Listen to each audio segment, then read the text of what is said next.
크리스마스 이브 뉴스 라이브입니다. 실시간 관심을 끄는 화제의 뉴스들 하나하나 만나보겠습니다. 오늘 내일 또 많이 드실 텐데 윤석열 전 대통령의 입에서 이 통닭이 나온 사연은 뭘까요? 이틀 전 있었던 윤 전 대통령의 내란 우두머리 혐의 6차 공판에서 나온 얘기입니다. 일단 직접 한번 보시죠. 관사들을 가서 이 관사 40년씩 막 돼갖고 녹물 나오는 거를 보고 이런 거 좀 다 수리하고 말이야. 이사비 이런 거 제대로 하라고 그러는데 거기 관련된 예산이 올라가면 잘려요. 주임원사가 소대 사병들 관리하는데 하다못해 통닭이라도 한 마리 사주려고 그러면 이게 꼭 필요한 돈인데 어떻게 이런 거를 이런 것만 딱딱 골라갖고 자르나 몰라. 군에서도 그런 얘기 좀 안 나왔습니까? 내가 이거 몇 번 얘기를 했거든. 몇 년을?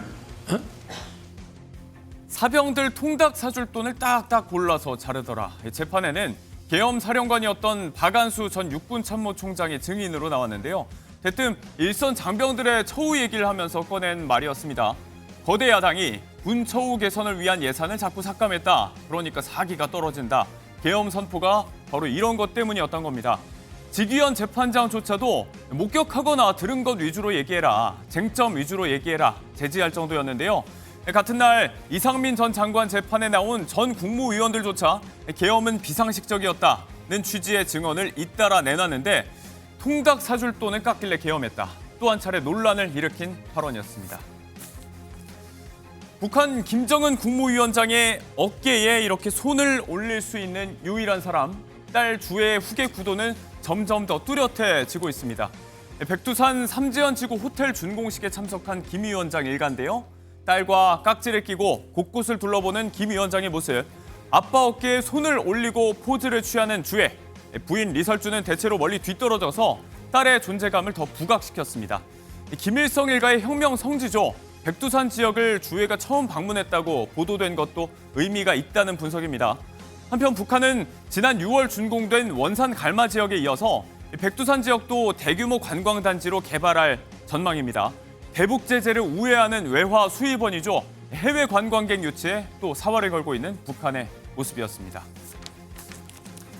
방송인 박나래 씨로부터 비롯된 이 불법 의료 서비스 의혹, 샤이니키, 유튜버 입짧은 햇님 등이 줄줄이 활동 중단을 선언했죠. 이 불똥은 올해 연예 대상을 받은 방송인 전현무 씨에게까지 튀었습니다.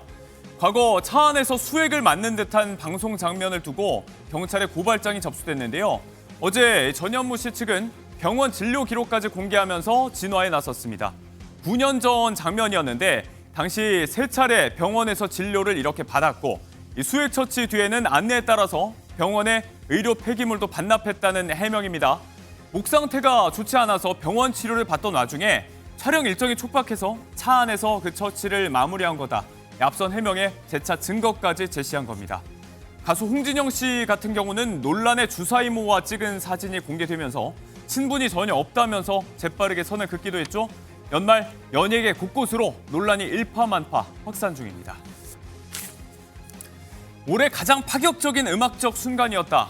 미국 빌보드가 캐디언 OST의 세계적 열풍을 꼽았습니다. 공식 홈페이지에 올라온 올해 대중문화를 정의한 파격적 음악적 순간 10선에 포함된 건데요. 그 누구도 어린이용 애니메이션이 음악으로 모든 걸 평정할 거라고 예상할 수 없었다. OST 4곡이 모두 싱글 차트 톱10에 드는 최초의 사례를 남긴 캐디언에 대한 찬사입니다. 메인 앨범 차트 1위에 오른 OST, 또 만화 속 가상 그룹의 노래로는 처음으로 수록곡 골든이 빌보드 싱글 차트 핫 100 정상에 오르기도 했죠. 곧 열릴 그래미 어워즈 본상 올해의 노래를 포함해서 5개 부문에도 후보로 이름을 올렸습니다. 빌보드가 손에 꼽을 만했죠. 이 밖에도 이 팝스타 테일러 스위프트의 결혼, 콜드플레이 콘서트 불륜 생중계 사건 등이 10대 이슈에 함께 선정됐습니다. 자, 날씨 이야기도 잠깐 할까요? 전국적인 겨울비와 함께하는 크리스마스 이브, 화이트 크리스마스를 맞을 수 있는 지역도 있습니다. 충청 이남 서해안 지역은요, 눈이 올 수가 있다고 합니다. 찬 북서풍이 서해성을 지나면서 눈구름이 만들어질 가능성이 있는데 찬 공기가 더 강하게 내려오면 더 넓은 지역에도 내릴 수가 있답니다. 울릉도 같은 경우는 최대 15cm의 폭설이 예상된다고요. 전국의 눈, 비가 그치고 나면 크리스마스가 지나고 나면 기온은 뚝 떨어질 전망입니다. 북서쪽에서 영하 35도 안팎의 강한 찬 공기가 내려오면서 26일 서울의 기온은 올겨울 들어 가장 낮은 영하 12도, 경기 북부는 영하 16도까지 내려갈 수 있다고 합니다. 전날보다 최대 10도가량 떨어지는 올해 가장 큰 추위가 기다립니다.